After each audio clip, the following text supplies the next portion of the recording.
Good evening, and I'm really happy to welcome you again for this live stream.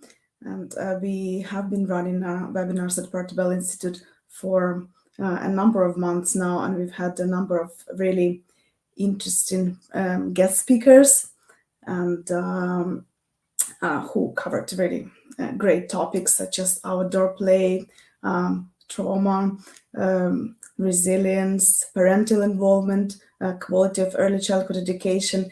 Today we will be focusing on language, and I'm really delighted to welcome Dr. Geraldine French today, who is the head of the School of Language Literacy and Early Childhood Education at Dublin City University, and she is a well-known expert in all areas of early language development. I know I would be recommending her books to my students, so it's really a pleasure to welcome Dr. Geraldine with us today.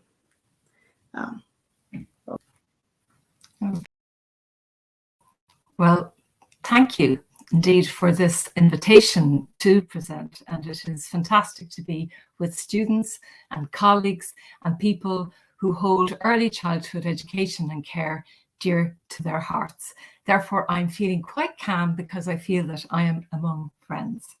So what is it that I am going to talk to you about?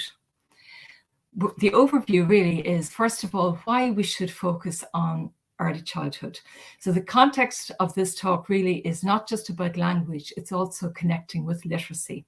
So we want to know, what do we know about language and literacy, and what are the key skills that children need to know? And then, if we know that, how do we support that in early childhood? So just to begin with, why should we focus on early childhood? Look at this. You've got your newborn baby that is completely and utterly dependent and vulnerable on the adults around them.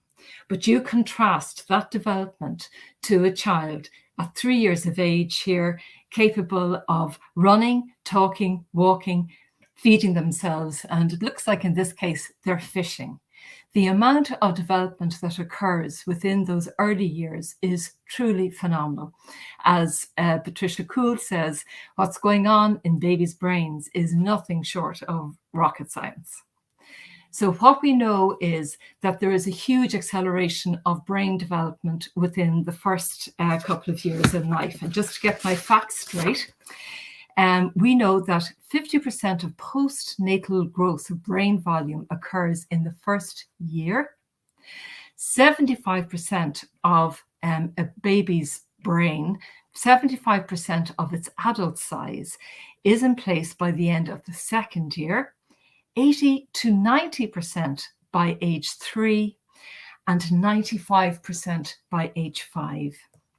We also know that the synapses, and the synapses are the little connectors between one neuron to the next that pass messages throughout our brain. So, for example, it's telling me to focus at the moment at the screen. So that message is firing in my brain. In a baby's brain, up for the first 1,000 days, those synapses multiply 20-fold. So this is at a time that is larger than at any other stage in human development. We know, of course, that from birth, there's a very narrow window of opportunity to really get it right and to ensure that we enhance children's learning and development. Now, having said that, human beings are remarkably resilient, and even for children who have had very adverse circumstances, the reality is having the attention of a loving adult who has that child's best interests in heart does go a long way. But we do know that every educational skill that we possess presupposes the use of language. So ultimately, language is the foundation for lifelong learning. So here's just another element of neuroscience and why it is that we should focus on early childhood. You can see here the different kind of colored wavelengths. So purple is emotional control, blue is hearing. Here you have the green in bold for language, pure social skills, orange and numbers. But ultimately, when you look at it, the actual peak for language development occurs between 1 year and 18 months. So that's when all the brains are firing and when children need exposure to good quality verbal communication. So just to continue the point, we know that children who have poor speech, language, and communication needs are at severe risk of inabilities in reading, writing later on. So the connection between language and literacy, which is what I'm going to be talking a lot about this evening, is really, really clear, and from a very young age. We know that the impact of poor language development on children's educational attainment exists.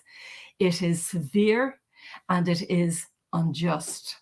We also know that children fare much better in high quality settings. We have abundant evidence of this. If you take it even from 2002, when we had the EPI and the REPI studies, that is effective provision of preschool education, followed by researching effective pedagogy in the early years. Both of these were conducted by colleagues in Oxford University, and Iram Suraj Blatchford, as she was called then, she's now Iram Suraj, and Kathy Silva would have conducted those studies. And they very clearly demonstrated through pre and post testing of children, and then looking at the actual settings where the best of the best outcomes for those children were. What are the high quality indicators? And you just mentioned, you probably addressed this earlier. But the reality is, if we endeavour to provide high quality education for children, well, then they will do well. Unfortunately, the opposite is the case. Poor quality settings can do untold harm. And again, that is unjust and unfair. So now we're moving into kind of what the research says about language development and literacy. For example, we know that speech perception starts before birth and continues actively during the first months of life. So, for example, you'll often see pregnant women talking to their bumps, and they're actually told to talk to their bumps. It's a really good idea because it supports the baby to actually hear what's happening in the external world. So it starts that early. Oral language itself starts from birth to 4 years, and its development predicts reading comprehension in later years, and I'll be talking about that again.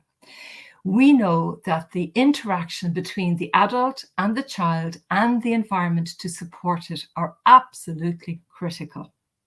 We also know that the development of language and indeed thinking is underpinned by ideas of intersubjectivity. So, what is intersubjectivity?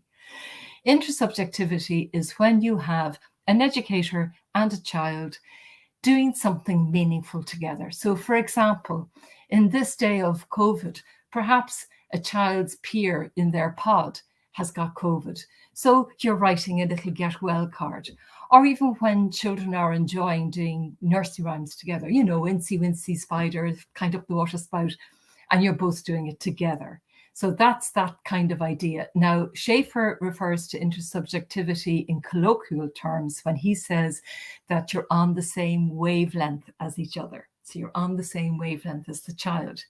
But of course, joint attention next is what you must have, because in order to have a meaningful kind of conversation and establish intersubjectivity, you have to be jointly attending to something important, the card making, the nursery rhyme.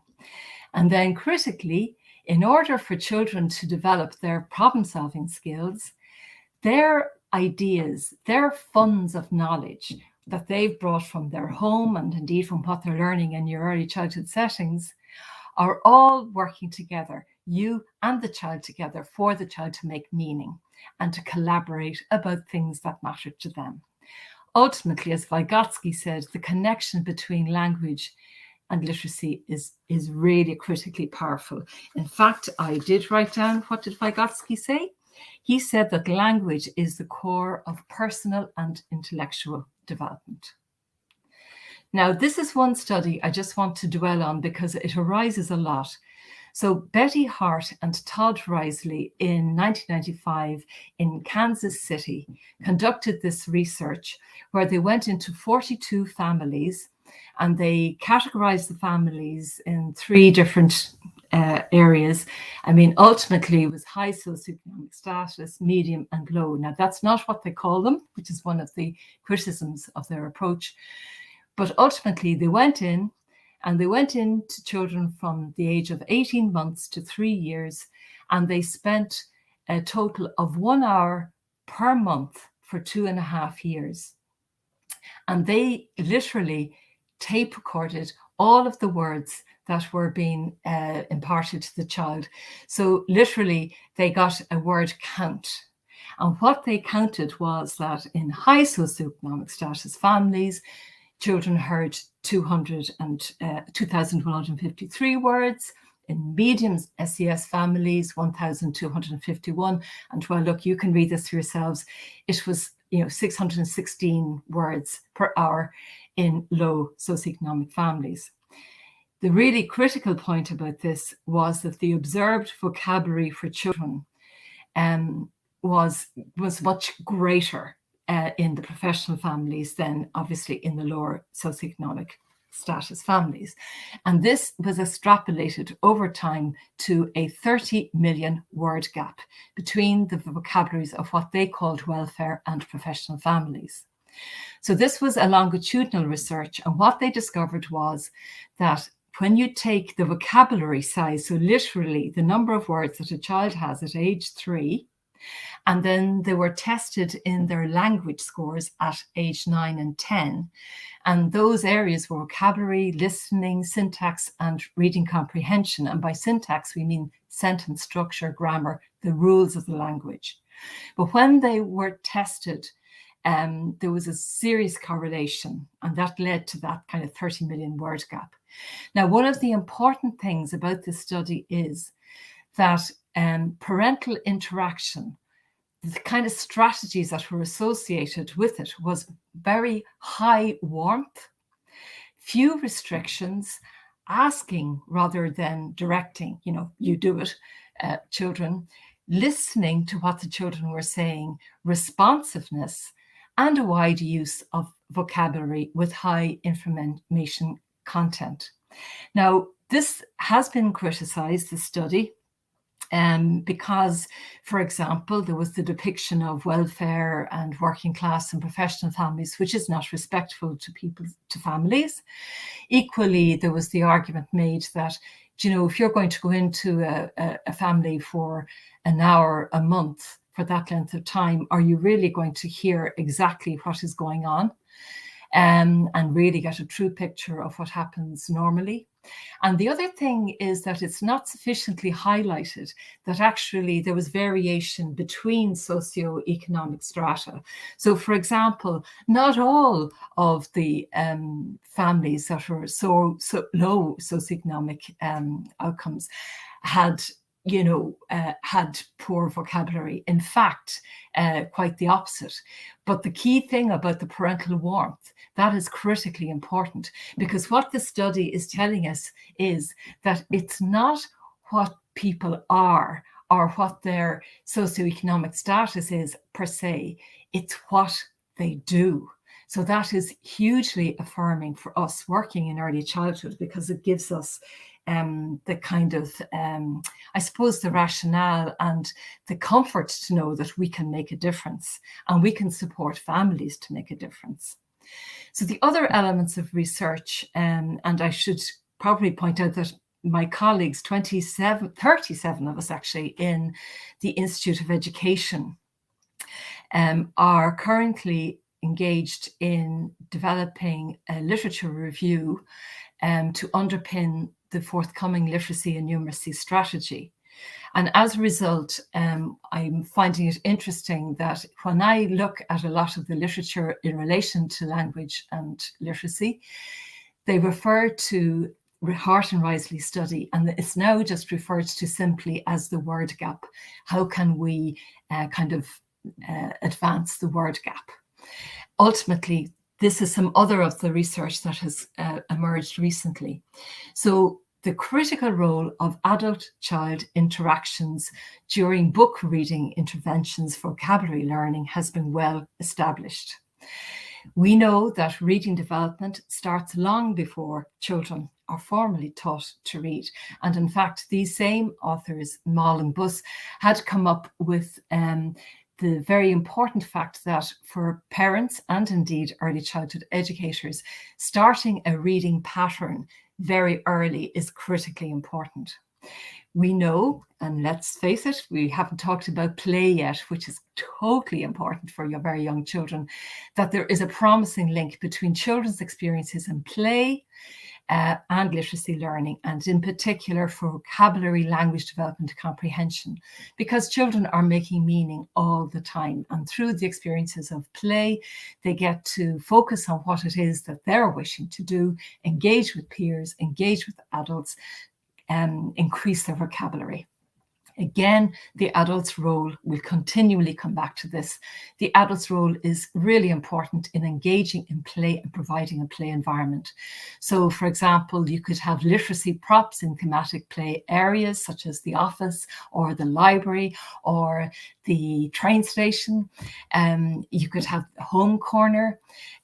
Time for play must be protected. That is one element that is very important.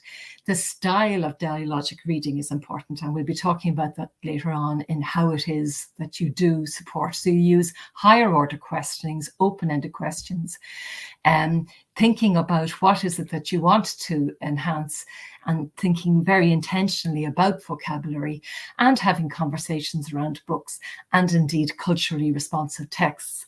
In fact, in that particular study, in the Lennox study, they drew on children's own ideas, their experiences, to make books with children and then to read back the stories. I mean, that is as culturally responsive as you can get. Okay, that's probably just a nice picture of a child reading to break up the text here. So what do we know about language development and literacy? Well, I guess you've probably got this already. Parents who talk more with their children also tend to use more of the rich vocabulary, the complex ideas, and the back and forth conversation known to promote language growth. In fact, I would, for those of you, you should really check out the Harvard Center on the Developing Child. They have fantastic resources now, and they talk about, when they talk about back and forth, they talk about the serve and return interactions, which are so important in young children learning language. If you think about it, you know, one person talks, the child responds. And then there's a back, but it's based on the context of what the child has spoken back and so forth. We also know, for those of you in early childhood settings, that if you have good quality professional development and learning based on language and literacy, that in itself has a very high impact on children's cognitive abilities, skills, and overall outcomes. So the very fact that you're all here is a really good thing, because you're adding to your own knowledge bank. So when we think now about the specific skills of children that predict positive outcomes, there are 4. You've got oral language, phonological or phonemic awareness. Now, that is the ability to discriminate the sounds in words, which ultimately includes alphabet knowledge and which is absolutely required to crack the alphabetic code, which ultimately supports children learning to read. Children also need to be exposed to print, to have print knowledge concepts, which includes the experience of environmental print and ideas about print.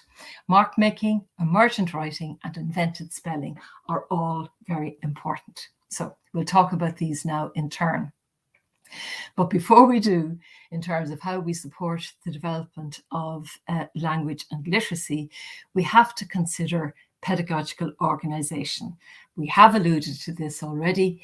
You're talking about, in fact, I think it was Irem Surge Blatchford and Silva, they talked about pedagogical framing. So ultimately what it is setting up the optimal conditions for ideal learning to happen. So You need to have a curriculum in place. We're lucky in Ireland, we have Ashter. We need to have a policy environment. We need to have parental and community participation, positive relationships. So this is really high level stuff. And we need to have social values that value early childhood. The educators themselves need to be skilled. They need to have a good professional identity, and they need to have good perspectives and high expectations of children and their lifelong learning. They need to have curriculum content knowledge, knowledge of how children think and learn, knowledge of individual children, and provide cognitive challenge. So there's the learning environment. We're going to talk about that a little bit. And we have mentioned kind of the thematic areas that can really support language and literacy. And you need to have the idea of assessing, planning, and reflecting and reviewing on children's learning. But critically, and at heart of all of this, is the interactions. And here you have the idea of the expert and novice. So this means that the child can be the expert and the adult can be the novice, that this is a true learning experience for both. I mean, if you consider your average 3-year-old and their knowledge of dinosaurs, it can be quite astounding. So it's that kind of idea about picking up on children's interests and then listening to what it is that they know. So how do we enhance oral language? Well, big clue here in the picture. Storybooks are a very good way to go. But first of all, we do need to think about the developmental indicators of young children. As you'd be glad to know, I'm not going to go through these in detail, and you do have access to these slides so you can look at it yourself. But when babies are born, they're just completely and utterly depending they learn through face-to-face intimacy. They, of course, they don't have language yet, but they are absolutely expressing and communicating through their non-verbal facial expressions. And they gurgle and they bubble and they make all sorts of clicks and sounds when they're newborn. But you take that child at approximately 12 months and they're able to say at least 3+ words. This is a very very general kind of allocation of children's abilities, but they're certainly beginning to point to pictures. And actually, interestingly, I have that word in terms of their first words around the 9 months. They may say mama, they may say dada, or in the case of my own daughter, cheetah was her first word, but that's because we used to go to the zoo a lot when she was very small. So then we have the toddlers, the great explorers, and then the overlapping age range of here, of course, connects with our curriculum frameworks and our quality frameworks, Ashter and Shielta. So you can see that, again, the number of words is rising. They're able to say many more words, and they're able to understand certain concepts like opposites, big, small, high, low. That is a remarkable span of development. So finally, then you move on.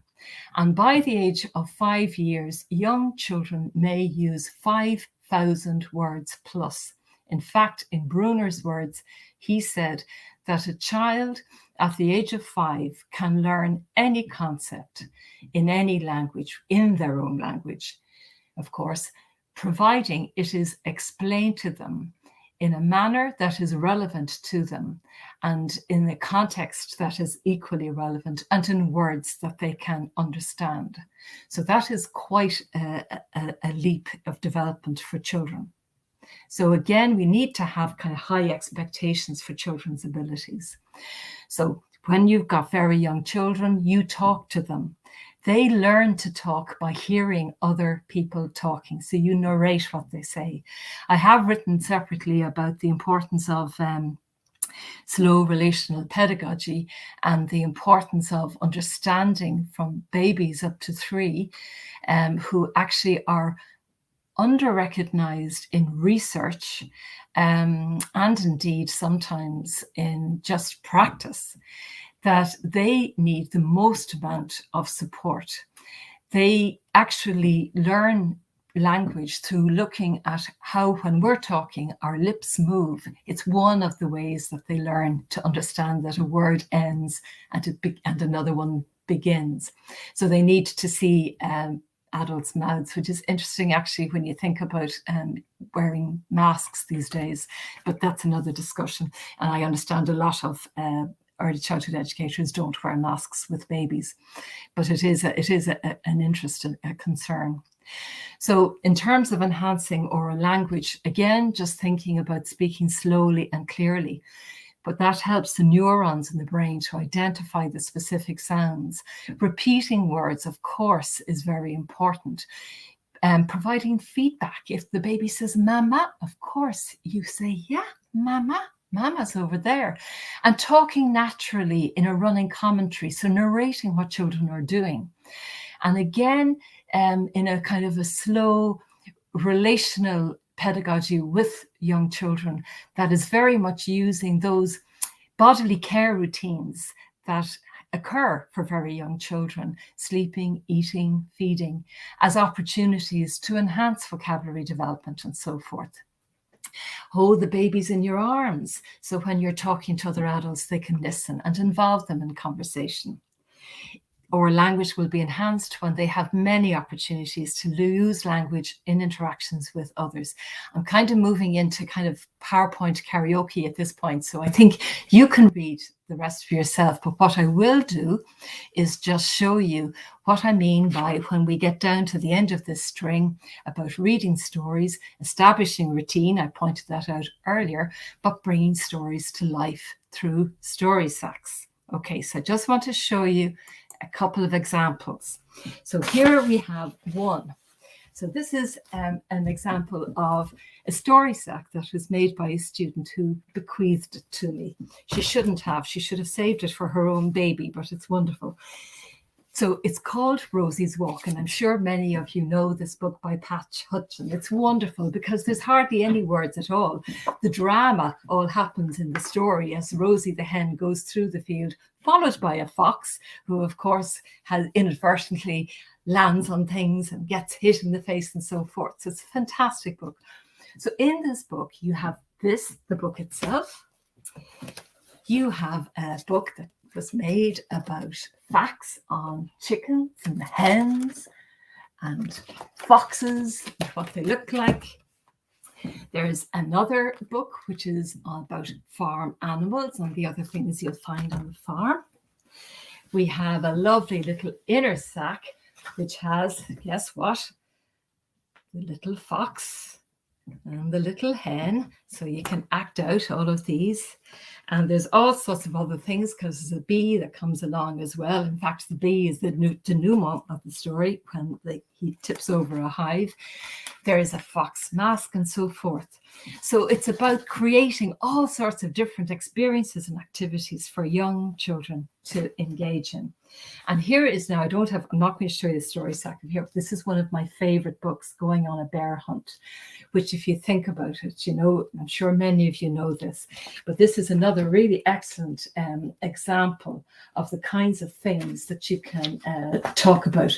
But what I love about it is the repetitiveness nature of it, and stuff like the swishy swashy, all those wonderful words that children can get their tongues around.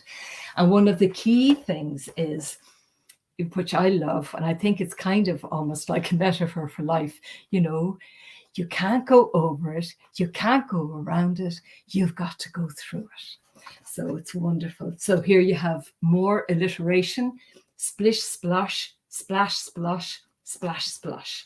Wonderful. And here we have another book, which is the Walker Book of Bedtime Stories. Now, I have to say, these are actually stories that I would have had for my own children as well. And actually, I'm just going to demonstrate something here for you. This is end papers. So one of the things when we get to print knowledge is for children to understanding as much as they can about books. And the end papers are those pages, but only in hardback books, because I was going to demonstrate the end paper in this book. And what did I discover? They didn't have one. Typically, the end paper kind of covers over the inside cover page and the first page. But it's just things to demonstrate to children, to let them know all about. Okay, so I'm going to go back to the PowerPoint now, I hope. Okay, and what are we going to do? Oh yes, this is one setting approach. This is a setting that I visited, and this particular photo, the manager of this setting, the owner of this setting, is just adores drama. So this was Halloween. So she has this is her story tree, and she dresses up and she tells the story. Another element that she does is she has, in that instance, she had a cauldron, which she called a story pot, but she uses the story pot all the time, where she just gets children to come up with various ideas, writes them all down, which is a very important thing for children's print recognition. And then she weaves this amazing story out of the collection of children's ideas. Okay, so how do we do it? How do we enhance oral language? Through dialogic reading. In this instance, the adult becomes the listener, the questioner, and the audience for the child. Now, we now know that this idea of dialogic reading, which is a basically shared reading between the child and the adult, is critically important. And it can be used for children of all ages, but is most effective when children have at least 50 words of expressive vocabulary. But having said that, of course, you can sit cuddled with the baby on your lap who's going to go and touch the book and is going to look at the images and the pictures. So it's based on 3 main techniques, which are designed to encourage children to talk more and to give descriptions about what they see. So you ask what questions, you point to an item in the book and say, what's this? What's this called? What does this do? Repeating back what the child says, let the child know that their answer is correct. Yes, that's a snake. Asking open-ended questions. Now, obviously, a child has to have some kind of, vocabulary, but the key thing is that not to get into kind of testing questions, but just, what do you think is happening? What do you think is the fox going to do next? And so on. And then critically expanding on what the child says. And you're keeping the expansions short and simple, making sure to build on the child's phrases just a little so that he or she is able to imitate what you've said. Ah, yes, you're right. That's a truck, a yellow dump truck. So you're extending the language in that way. Yes, it looks like he's dumping the mud into the hole. Okay, I need to move on very quickly. How do we enhance phonological awareness, alphabetic code? So as I said earlier, phonological awareness is that ability to hear and to manipulate the smaller sounds in words. So it includes hearing, singing and creating rhymes, to say words with sounds, and the ability to put 2-word chunks, such as phonemes, together to make a word is particularly important. Okay, it's at, it means is at, or at is mat. Now, most people who have difficulty in reading have trouble with phonological awareness. But the critical thing is they actually have to hear the sounds themselves first. They can't be forced into saying it. The critical point is that alliteration and rhyme are very important. So what is alliteration? Oh, what is alliteration? Actually, I did go and check this out just so that I would have a proper definition for you. So alliteration is the occurrence of the same letter or sound at the beginning of adjacent or closely connected words. So back in the day, we used to have Peter Piper picked a peck of pickled pepper. But if you just think here of the book that we've just been through, you're talking about swishy, swashy, swishy, swashy. And then when it comes to rhyme, rhyme is the words that sound the same at the end of the symbol. So you've got like, balloon rhymes with moon. But children need exposure to these and in fun ways in order to understand phonological awareness. So now I need to repeat, in early childhood settings, educators, you don't need to be concerned about teaching letters and phonics in any formal way, but to provide fun, literacy-related experiences and encouragement of early attempts at reading and writing. So say even, for example, say here in the, I know in the Rosie's Walk, there's a hay barn at some point, but actually bringing in real materials like hay so that children get to actually experience what hay feels like. Children need lots of exposure to the alphabet in books and refrigerator magnets and blocks and soup and cereals, on tablets, having their names, their stories, and of course their titles of the patient, what it is that they're saying, having all of that written down for them is critically important. And providing language-rich environments to develop this idea of phonological awareness. That forms the basis of decoding. Okay, how do we enhance print knowledge? Well, basically, we expose the children to print. Children have to learn, for example, that the words on the page, well, at least in English, you start on the top left-hand side and you move across.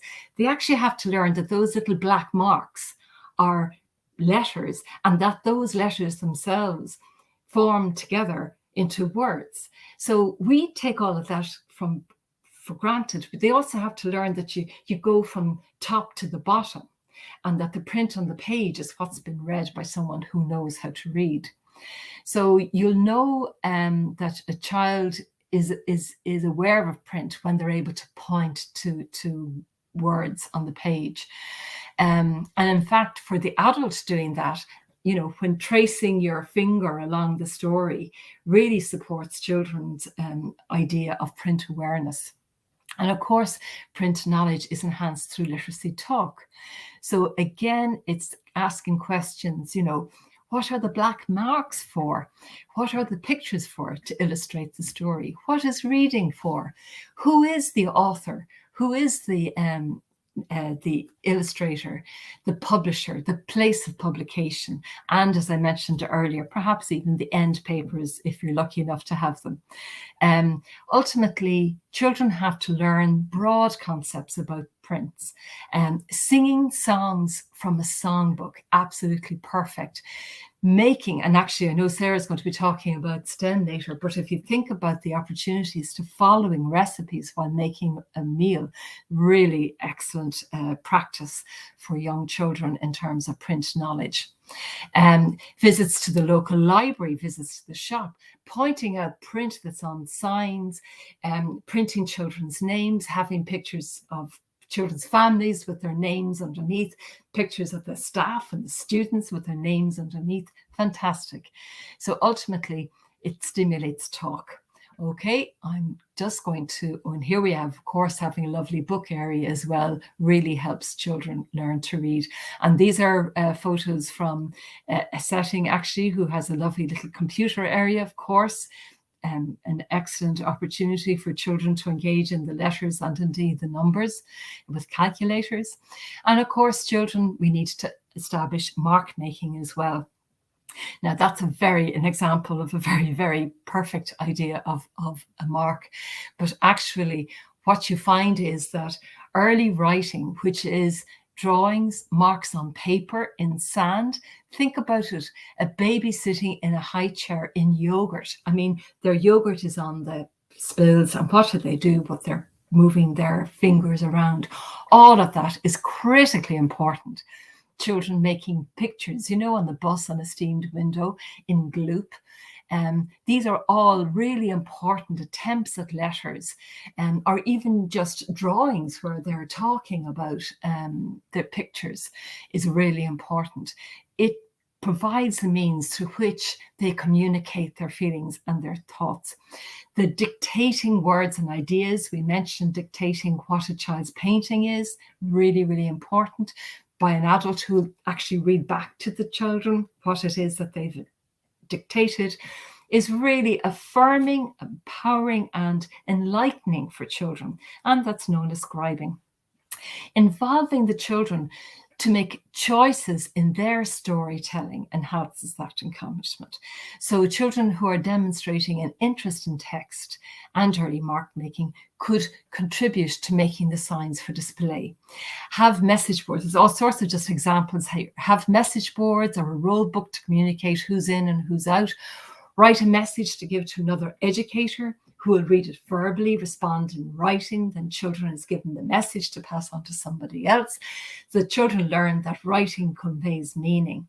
So children having daily opportunities to experiment with crayons, chalk, clipboards, papers, markers, yes, steamed up windows, all of these are critically important. Writing thank you letters to visitors to the settings. So the key points here, you'll be glad to know, I've almost come to an end. the key points here, just to reiterate, is the importance of children's language development happens from birth. Children's communication environment influences the language development, and of course that impacts on later literacy.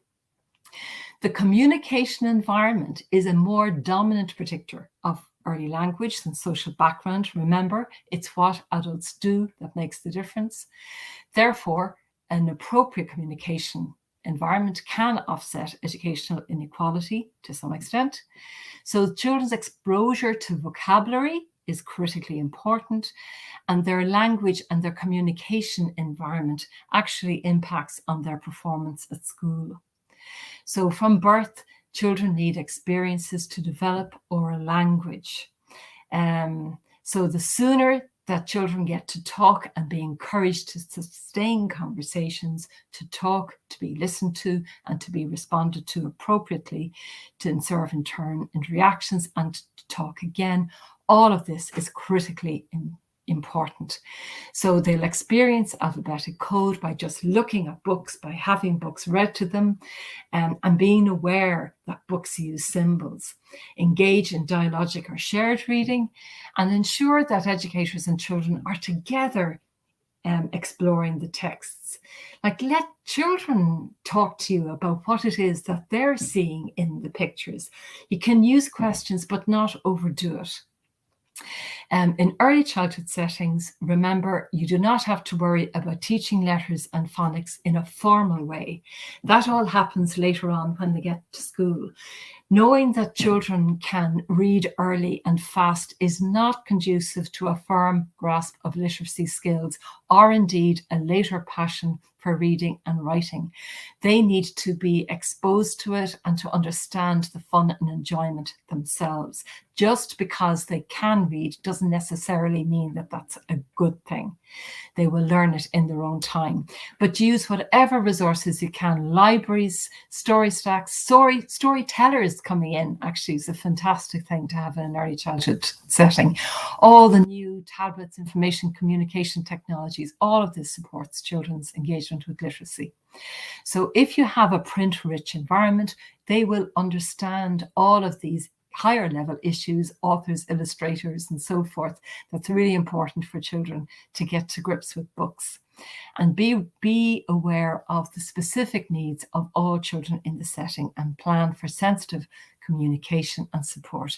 And encouraging their emergent writing is important. Actually, a colleague was saying to me the other day, her 5-year-old, who just actually, this is in the sense of invented spelling, which I haven't really touched on at all, but it's really a child just created a fabulous picture and then had lovely marks on the page and was able to absolutely, when asked, oh, tell me about your picture, was able to completely describe the story in detail of what that creation was about.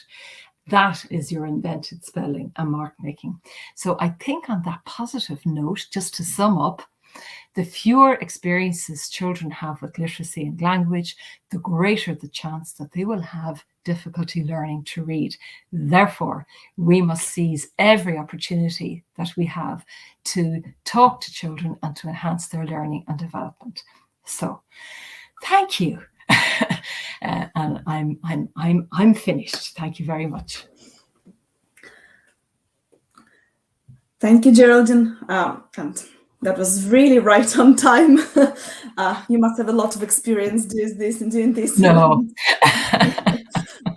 Yeah, thank you very much for really summing it up so well. Why early years are so important for language development and all the implications it had for later success in school. And thank you for providing all those practical examples, because I think that they are really, really valuable for all of us watching. And well, I actually forgot to introduce myself. My name is Irina Fox, and I am the program manager for the Early Childhood Studies degree program with Portobello Institute. And really, we are focusing on providing opportunities for practitioners who are already working mostly to take programs and upskill and to develop their practice, develop their knowledge. And as part of these series of webinars, we always invite our students to co-present and to share what we are doing in terms of our research strategy. As a community of academics and practitioners, we are really interested in STEAM, which stands for science, technology, engineering, art, and mathematics. Again, we, as Portobello Institute, has an earlier setting attached to its premises, and really we use it as sort of like a research base. And we have introduced the Lego League program in our setting recently. So it's the first early year setting in Ireland to have this program running. So we're really excited to see what's going to happen, to really how the children, families respond, the practitioners. And so next I would like to give word to Sarah Stapleton, who is our student who just finished her bachelor's degree, is joining us going further to the master's program. And she has done some research into digital technology and STEAM and the use in the setting. So I'm really pleased to welcome Sarah. And Sarah, now over to you. Thank you, Irina, and thank you, Geraldine. That was just brilliant, very inspiring. I have to say, I feel really humbled to be following on from you. I've referenced you so many times, Geraldine, in my assignments, and I can't quite believe I'm now presenting after you. Thank you. And I'd just like to take this opportunity to thank Portobello for giving me this time to talk about technology in STEAM education, which is a topic I'm really passionate about for the future of our children. Hello, everyone. Let me introduce myself. My name is Sarah Stapleton, and I'm an early years educator, and I've worked in the sector for over 7 years now. My work is combined between working in an early year provision and working in a local community. It is a marginalised community supporting families as part of an early intervention educational programme. I advocate, model and promote learning through play. I believe what this work does is provide me with a holistic perspective of early year education and insight to what is achievable for early year curricula. I've completed the level 8 in early childhood studies, and I've just joined the master's programme with the hope and ambition to influence future policy making regarding STEAM education to make technology more accessible in young children's learning and development. Karin, can you change the slide, please? Tonight, I'm going to talk about how technology has become our universal language, digital play, a digital curriculum, digital language and literacy, a digital curriculum in action, and taking the leap into a technology-supported environment. Next slide, please. So the reality of our world is we are all surrounded by technology like never before. What we know, and whether we like it or not, technology is here to stay and is changing at a rapid pace. Technology is a tool that we now use to connect and communicate with, and it provides knowledge at our fingertips. It is universal and has become a universal language. Everyone, both young and old, are connected and familiar with technology as it is embedded in our daily lives. It is almost unthinkable how we lived our lives without Google and the internet. I've reflected and would like to share some of my own experiences with technology, and I really am in awe of how impactful it is. I've studied a degree online. I am doing this talk without leaving my home. I can even communicate with my Hoover using an app on my phone to hoover my house, which is amazing, by the way. I recommend it to everyone. And I was even able to have an interview for a job in Wexford whilst visiting my dad in England. That particular interview was scheduled on Zoom, which was fine. However, it just so happens the same day my dad had an unexpected hospital appointment. So by the power of technology, I was able to take my dad to his hospital appointment in central London using Google Maps. And all I can say, thank goodness for Google Maps, it just gets me everywhere. Drive halfway home, pull over at the side of the road and do an interview in the backseat of the car with my dad listening in the front. As you can imagine, I was really stressed, and if anyone has driven in central London, you will know what I mean. I can safely say that day was as nerve-wracking as doing this presentation. Thankfully, I got the job, and the point being, technology was the enabler to generate more possibilities to problem solve and at the same time create new opportunities. Next slide, please, Karan. So how does technology impact young children's lives? Well, research confirms affluent societies are digitally well-resourced. Children's engagement with digital media is common practice in the home, and 0 to 3-year-olds use smart technology independently, developing peer interactions, social skills, and collaborative engagements. As I said in my introduction, I work in a marginalised community with families, and technology is not as accessible. Bandura's social cognitive theory outlines learning and behaviour occurs through observation, meaning children learn from parents, siblings, and peers and replicate digital behaviours. In my own family, we all learnt from my 9-year-old little girl, who is the youngest in the family. When there was a power cut, the boys started shouting, "Oh no, Wi-Fi's gone down, Dad, what can we do, what can we do?" And my little girl sat there quietly and said, "Dad, can I use your hotspot?" and continued playing her game. She was delighted with herself, and let's just say the boys quickly learnt. We can take technology for granted. However, laptops, pads, games, consoles and Wi-Fi are not available to all families. Technology certainly isn't for the families I work with. From a social cultural perspective, the family, early years settings and the wider community all play a role in providing children with inclusive digital education to support and enhance language and literacy skills, empowering children to live in a digital world.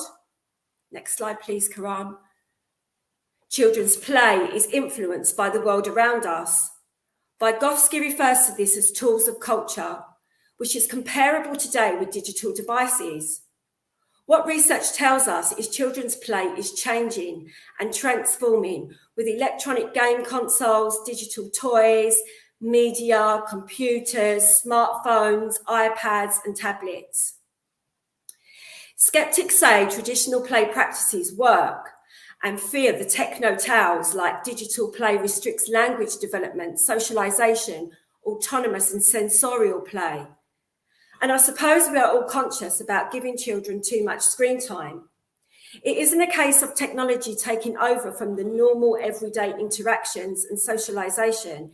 It is more about technology can support this. Digital controversy can supersede the positive educational benefits technology can have on children promoted in STEAM education, including innovation, creativity, inquiry-based thinking, teamwork and problem solving. Current research highlights societal changes, including new technologies, are attributes for changing play praxis. The definition of play is evolving, challenging a familiar construct. And if we eliminate digital play, it challenges forward-thinking education and preparing children for their futures. Next slide, please, Karan. So what is a digital curriculum? Our curricula are intentional and planned around play. Digital play is not meant to replace traditional methods of play. What is key to digital play is to build on traditional play practices and integrate technology in early year curricula. Technology can promote imaginative thinking, independence, and advanced teaching and learning. You may ask, how can we integrate technology? It is expensive, it can get broken, and we just don't have the time, are some perspectives. However, small changes can be made. Digital scales can be placed in the home corner and used to discuss weight, measurements, and volume, linking maths and introducing the concepts and language of STEAM. A digital clock placed in the room to tell the time, again, supporting the concept of maths and STEAM education. Old laptops and mobile phones can be used for pretend play, opening up opportunities for children to explore the language around these everyday resources and share their experiences, linking back to their home life and reinforcing both language and communication amongst peers. Digital cameras can be used to take photos or videos, then children can then collaboratively reflect on their decisions. Talking Books supports and develops language and literacy, and technology can help partner with parents. If the book that is chosen to read in story time can be accessed online, this can be shared with the parents to read at home. Next slide, please, Karan. Research has begun to piece together evidence regarding the teaching learning potential of new technologies, including phonological awareness, vocabulary learning, reading and language development. Careful, intentional and developmentally appropriate use of digital text and tools can build young children's language and literacy skills.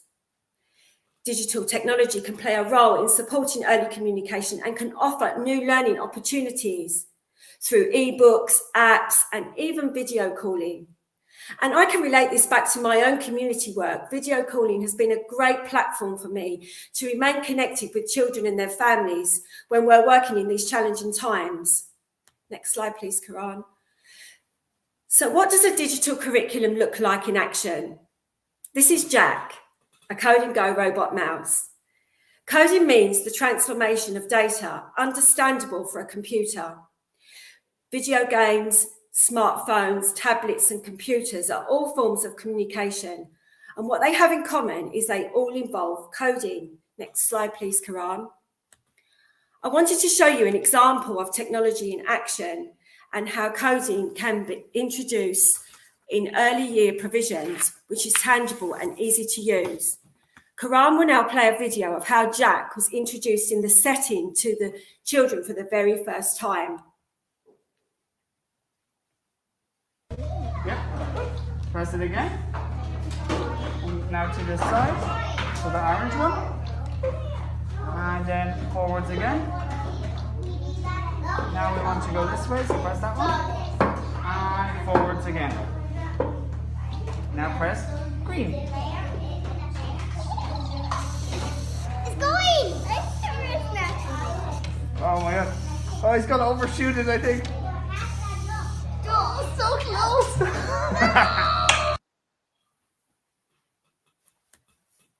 Thank you, Karan. Find the Cheese is the very basics of computer coding and programming, supporting language development and understanding terminology. For example, left, right, and forwards, with the integration of logic sequencing and problem solving. This activity is open-ended with many possibilities, as you can see. The children had great fun. It is affordable and accessible. The children can work together, and not only do they learn new language, but also they see the symbols, learn concept of literacy, which begin to underpin the skills they need to begin reading and writing. It is active, visual, engaging, and most importantly, fun. An early introduction to basic programming concepts can help children build problem solving and critical thinking skills, as well as language and literacy skills. Children can work collaboratively together, developing discussions and communication skills, calculating distance and spatial concepts. Next slide, please, Karan. The crucial part to digital curriculum is taking the leap. Digital technologies and STEAM education are an educational right and part of social equity. Inclusion remains central to early year practices. To provide inclusive education in this digital era, technologies need to be available. This doesn't mean we need to be wizards at using computers and tablets. I'm certainly not. Technology includes so much more. Digital cameras, voice recorders, video recorders, microscopes, light tables, interactive books. There are so many ways we can engage to promote language using technology, and the computer is only a small part of this. We're at the beginning of our digital journey in early year settings.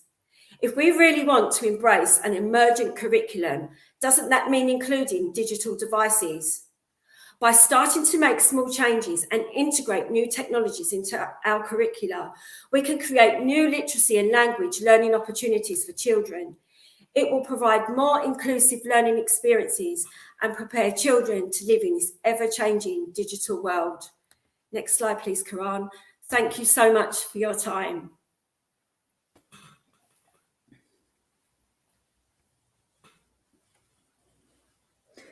Thank you, Sarah, for this really interesting presentation. It's great to see somebody going with such an open mind into looking into this area, because there's a lot of fears, a lot of probably different assumptions and presumptions. So it's great to see this kind of research coming and looking what's happening on the ground. So I would like to bring Geraldine back now, and we are going to have take the questions from our audience. And thank you everyone for sending questions.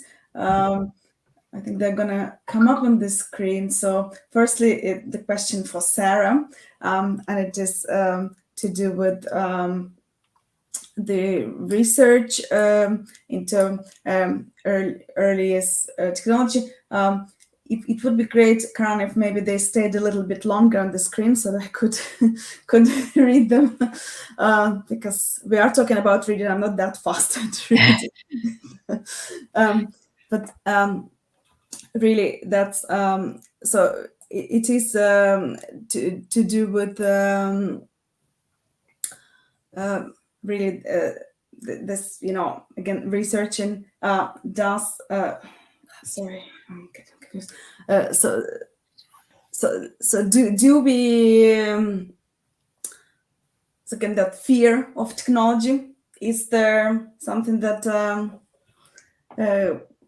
okay, I'm really sorry, just give me 1 second. I'm gonna go back to the yes, so it is about that fear of technology, and the research that would suggest that we do that children should really stay away, and that's why a lot of parents try to keep children away in the settings. So what has really changed? Is there anything that can change our mind, where we can help us welcome technology into the settings? And that's a question for Sarah. I think the key to it is the integration of it. Rather, it's not a replacement, it's the integration and how we can enhance learning experiences using technology. And it is something that we use in our everyday lives, and it should be represented in early years, in the early year curriculum. Okay. I think, fight the fear. Thank you, sir. And now a question for Geraldine about very specific, about a child who is 4 years old, who is has extensive vocabulary, can read, understand what they read, but is not interested in writing, and the parents are concerned, would they be ready for school? Is there going to be a problem? Yeah. So. Well, for a start, this child is more than ready for school. And whilst, it's hard to comfort parents, but if you think about, the Reggio Emilia approach of the 100 languages of children, okay, maybe he's not interested in writing now, but he's probably interested in lots of other ways of expressing himself, through dance, through movement, through a whole variety of ways. And, I would just trust the process. Like, if he's that literate, ultimately, really the whole thing about writing is about expressing yourself. So I think just hope that, hopefully he'll get to school, and that he'll get into an understanding teacher who will, support him to express himself in whatever is an appropriate way. I wouldn't worry about it too much, to be honest. He sounds amazing. And I mean, the only thing you can do, it's like children and vegetables, the only thing you can do is leave the opportunities around, I suppose encourage it to a certain extent. And one of the best ways to do that is actually modeling, is for him to see parents themselves writing or getting together, doing something that's meaningful, writing to Granny or doing something like that. There's no easy answer to that one. If a child isn't interested in doing something, it would be wrong to force them into doing it. If you can find a way that can make it attractive for him, or, if you think about it, even tracing around a tree or just using whatever it is that he's interested in as a kind of a focus for working with him. That's the best I can come up with. Thank you, Geraldine. Yeah, and it does work in practice to just wait and let the child develop that interest. And so the question from I'm something on the screen now about mark making, and you did mention the importance of mark making, but this is specifically to do with babies. How can mark making with babies can be encouraged? Yeah, well, I think, you see, this is where you can depend on food, because babies, they will eat their yogurt and they'll eat, I don't know what the jelly is okay now, maybe it's not okay as a food. But things that they're not going to, poison themselves with, let's face it, but they'll do it anyway. You just give them things like yogurt, that they can just play around with. And let's face it, you can get like raspberry yogurt, you can get different colored yogurts. So that's what I would suggest. Yeah, well, thank you. Very interesting suggestion. And the steam. Don't forget the steam. Like if you give a baby a mirror, what babies love mirrors. In fact, it's actually quite important for them to see themselves. They then see how they move, especially if they're if they start to move around as well. But again, steaming up a mirror and letting them mark on the mirror, they can't harm themselves with that. Okay, thank you. When you said steam, I thought at first it was going to be steam testing. There you go. There's different kinds of steam. Yeah. All right, we have another question from Maeve, and really it is to do with storytelling, but she's asking about a specific method by Vivian Paley, which is to do with the the story acting.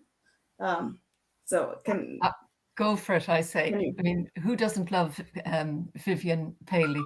That was her whole point, was about storytelling and story enactment and the whole fantasy play and role play that children get into. Go for it. Anything that makes a child engage with the story. The story, before you ever get to the book, there's the stories that we quite often talk about as well. Let children use their imaginations, let them fly. Absolutely. Go for it. Thank you. Thank you. Now, Clara has a question about too much engagement with technology.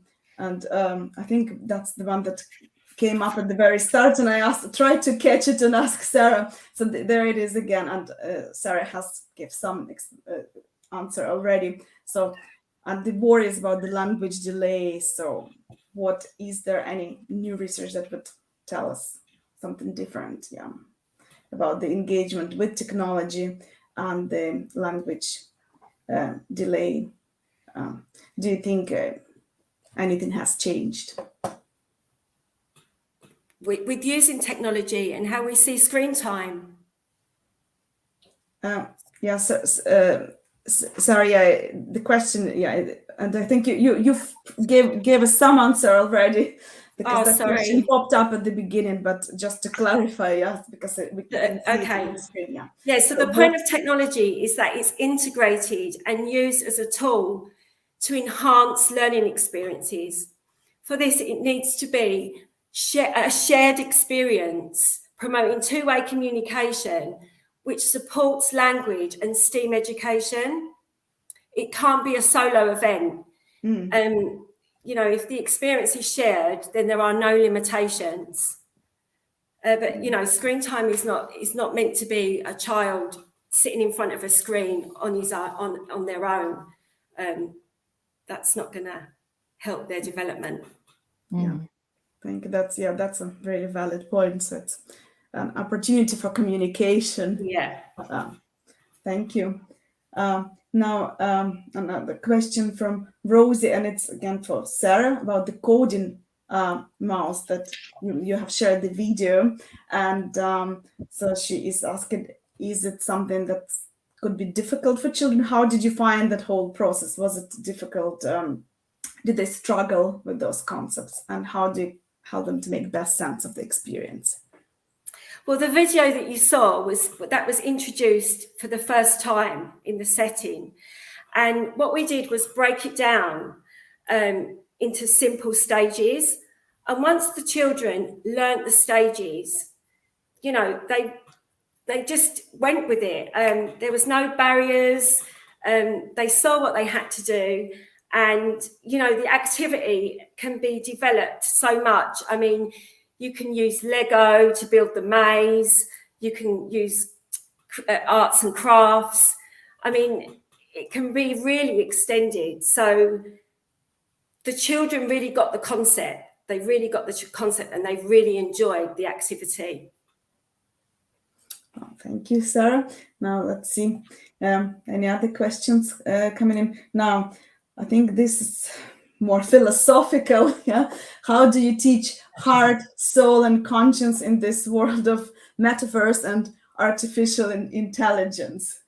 And maybe both Geraldine and Sarah can think. Wow. Well, you know, when you think about it, technology is with us, and it has, you know, as Sarah has very eloquently pointed out, provided a huge amount of advantages. But nature is also with us. So, you know, I think in terms of, you know, philosophy and children's heart and soul and conscience, I think just children being exposed to the wonder and awe of nature and what's going on around them is important. So as long as you have both, that's a good thing. You can take technology outside as well, you know, exploring nature, taking photographs, learning about plants, flowers. It can be really, you know, combined. You can combine the two. And yeah, and I suppose in terms of children, I mean, it's supporting them to think, and I suppose to think critically and be socially aware. I mean, one of the issues I noticed recently in some readings is that the whole idea of sustainability, of care for our planet, is emerging through literature. So, you know, children need to have some authentic conversations about our world and about how we care for it. So if you want to be a human being and think about issues such as care for the planet, social justice and so forth, children are well able to have these discussions.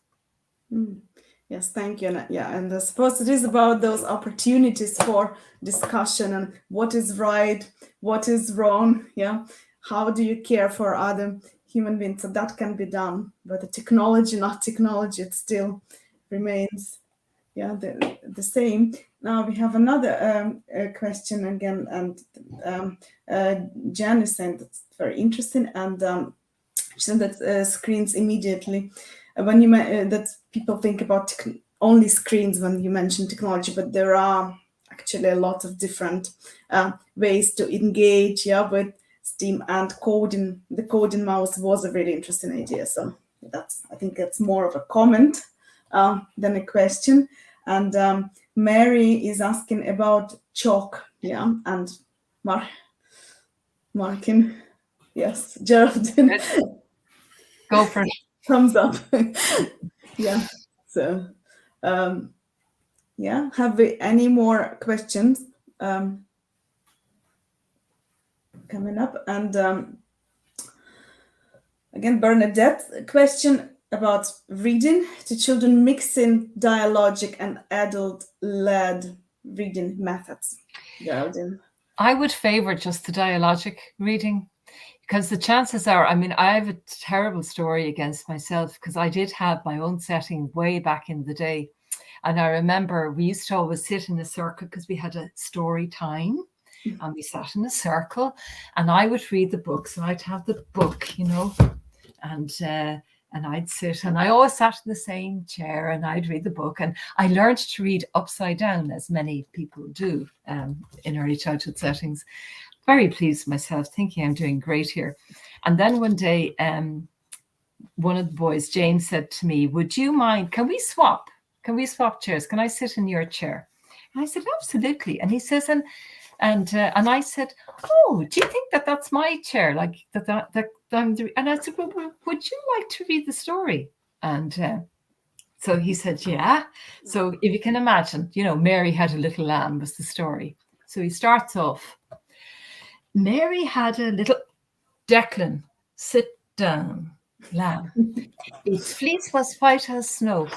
You're fidgeting, right? And then I realized that this was the experience of having a story read by me with the children. So after that, we changed it entirely. So we never did that kind of, you know, set, like sitting in a circle as such. What we did instead was children who wanted to have the story read, we would go and sit in a cozy little corner. We all sat cuddled up together on the ground and absolutely engaged in the interchange and the dialogue, like what he's seeing on the pictures and all of that.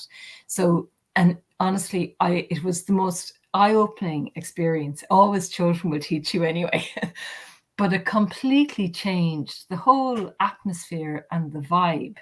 So I do think that the thing about the dialogic reading is that you're engaging children from the beginning. If you just do it as the adult direct reading, now it's a very different thing if you're sitting now at, you know, cuddled up with your child at bedtime and they want to have a story read. That's a very different story altogether. That's, you know, they love that. But when you've got a group of young children, having them engaged in the story, I think works an awful lot better. Well, thank you. Now we'll see another question, and okay, it's to do, the question is to do with the lockdown and the impact on children, and practitioners are noticing the developmental delay. Can you comment on this? Again, Geraldine. Okay, what can I say? Look, again, you know, children are resilient. There is no question that they will have suffered during COVID and during all of these restrictions. All we can do is redouble our efforts to gently and kindly introduce vocabulary, introduce socialization experiences for them. Be really cognizant of the fact that they are delayed then in the sense of the experiences that their typically developing peers without COVID would have had. And just, I suppose, accept that and work with that and think about, God, what do we have to do to support these children to develop? And really, it's the same strategies. Like, you'll use the same strategies regardless of the stage of development. I mean, it is about being on the child's side. It is about slowly, you know, communicating, offering lots of cues and clues so that children understand what's been spoken about and what's been talked about. And of course, critically, that they have opportunities to talk themselves. But yes, I mean, I quite agree. It is, you know, it is a challenge. It's definitely a challenge. Thank you. And what do you think, Sarah? Have you come across any, again, literature which would point out to children in to the maybe increased use of technology again in COVID, because a lot of parents just had to resort to this, yeah, when they had to work from home and look after children. Have you seen anything interesting, and again the impact of that use of technology on children's development? I think in COVID, technology was amazing. And I think it enabled education to go further and enabled us to connect to families, friends, and connect with one another. And we now use a new way. It's a new way of communicating.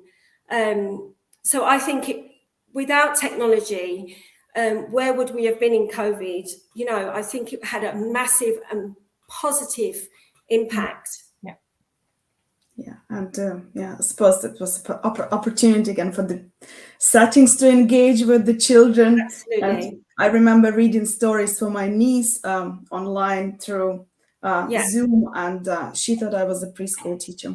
She told me, "Oh, that's my nursery," because they must have done the same practices with her. So we have a question from Siobhan about a 3-year-old child who uses baby talk when they're speaking. So what should we do? Should we reply in baby talk? Should we ask the child to speak properly? So what is the strategy here? Yeah, really good question. Interestingly, I remember reading something back in the day about not correcting children's language because it can lead to linguistic insecurity.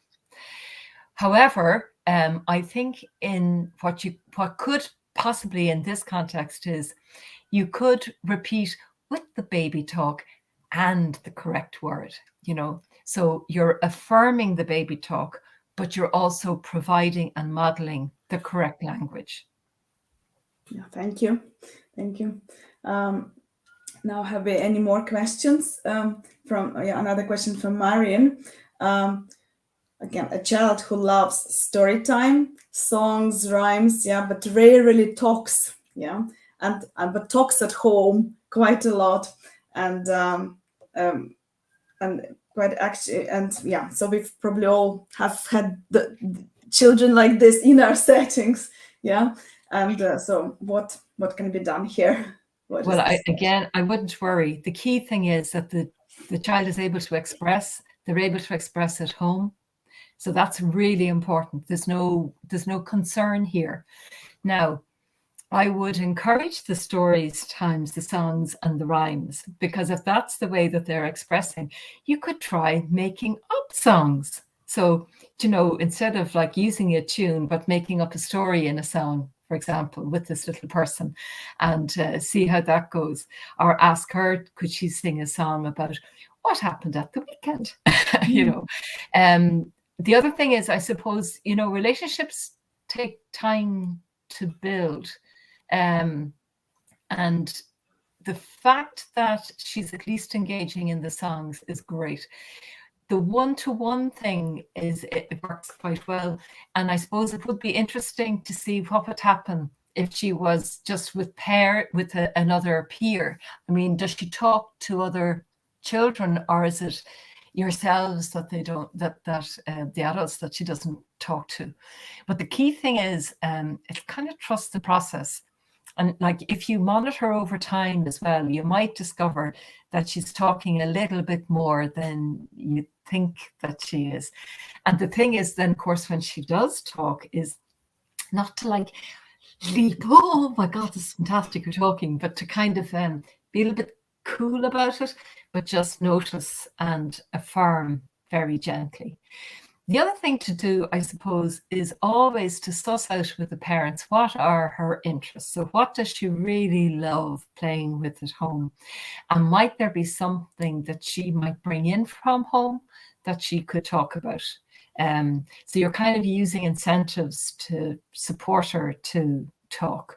The key thing, though, is again not to pressurize her into talking, because she will talk when she's comfortable and when she feels that she knows you and the other children well enough. There is a question again about to Sarah, mostly about 2-year-olds learning rhymes and songs on YouTube. So what do you think about this? And how much is a good time enough? Is there too much? And what are the benefits of using YouTube, and in the setting? YouTube is a great way to play a nursery rhyme or even play a story. If you are with the child and you are singing and dancing and moving to the nursery rhyme, absolutely, I would introduce it, advocate it. Yeah, Okay, but the critical point that you're making is as long as you are there doing it yourself. Because absolutely. there was research where they conducted, I think they got something like, it might have been maybe 10-month-old babies. And anyway, they tried 3 different ways. They had them like just listening to a sound, looking at the person on the TV, but also giving the word. And then the final one was the adult talking to the child using the word. And the adult talking was the one that won hands down. So for very young children, you know, certainly, yeah, but you need to have the adult singing along and modeling Absolutely. what to do. It's not a babysitting device. No, absolutely not. It needs to be interactive. Yeah. Yes, absolutely. It's the key to the whole thing, is the collaboration together with the child and the adult. Yeah. That's how the child learns. Yeah. Yeah. Okay, thank you. Thank you, Sarah and Geraldine. Now, we have great questions today, great interaction, and I think a lot of interest.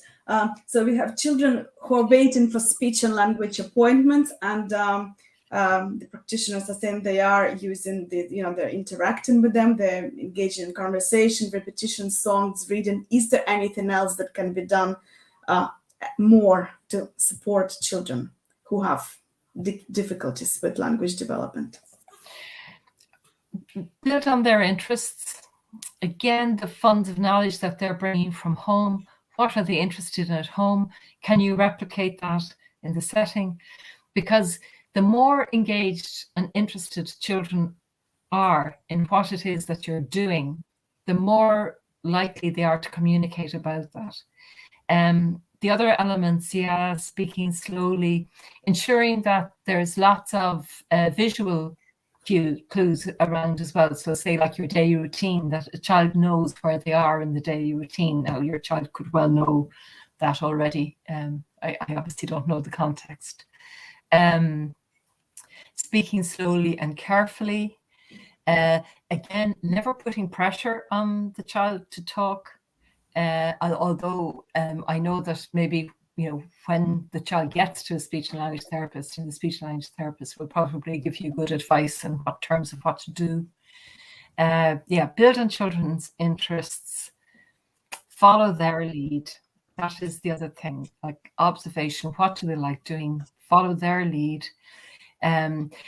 Ensure that they that you've really built a good, warm, affectionate relationship with them, because what you want is that child to feel good about themselves.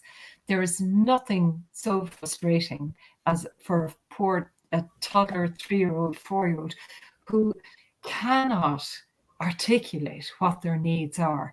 So you really, really have to be on their side and kind of try and see situations from their perspective, mitigate as much as possible, and prevent the frustration. And then, okay, if they are frustrated, you just acknowledge the emotion, really. Like, okay, yeah, this is awful. Okay, what can we do? Move on. So there's no easy answers. I mean, it sounds like, you know, you're already doing what you can do. Thank you, Geraldine. And okay, I think we will take one more question, because I'm sure we can be here probably for many more hours with questions coming in, but it is getting late. And so it's a question from Magella. Advice about approaching the introducing digital learning to the setting, and because there's probably it's not happening at the moment. And so what can be done to introduce it? And it is a community-based service. So again, maybe those questions of digital poverty, yes, could be relevant in, so. Well, I would suggest to start small and, you know, use digital scales, maybe a calculator, story time. You can read a book and also use technology to read it as well. There are lots of little things that you can do to, it doesn't have to be expensive. You know, you can do little things, put a clock in that's digital and start small. I would suggest to start small and gradually build up. And the Code and Go Jack mouse is really not expensive. It's not expensive. It's very affordable and it's very easy to use. Thank you, Sarah. So the key is, again, so technology is just not just screens. There are different opportunities, yeah, and it's interaction rather than the tokenistic way, or we just have technology, yeah. So it's how do we use it, yeah. Well, thank you for your time, for really interesting presentations, and again, just so much, I think, practical advice that everybody can take and bring to their settings and really improve their practice. So I really would like to thank you for your contributions today, Geraldine and Sarah, and everybody who really came to listen to us and who interacted, who asked questions. The questions were really good today. So thank you very much to everyone. And I hope you enjoy the rest of this evening. And we will see a lot of our viewers again in a month's time for the next presentation. So thank you.